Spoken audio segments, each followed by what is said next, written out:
Modern Studio is a lot of things, but it is essentially a community space. We hope to make it available to the community at large, but it is a venue space, maker space, co-working space, all in one. You would think that some of these needs would be served already, but what's really problematic is having to kind of move around.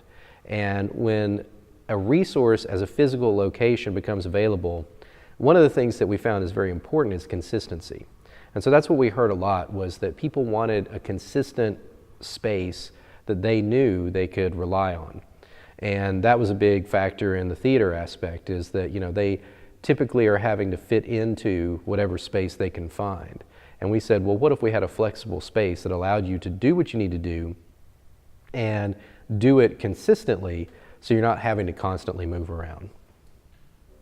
There are other spaces that are coming online that, while they're not competitive necessarily, we're sort of all thinking along the same lines, which is that we need to support maker events, we need to support the creative class that lives here in Knoxville. And so I think one of the things that will distinguish us in particular will be the classes that we have, will be some of the experiences that we're going to set up, which we're not ready to talk about just yet, but we do have some ideas for things that I think will be unique in the area.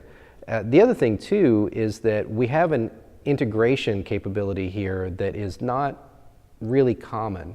And what I mean by that is we have production capability. So if a band shows up and they say, you know what, we would love to record a live recording, we can do that. Even a theater performance, we can do that. If actors want to see their performance later on, they can do that.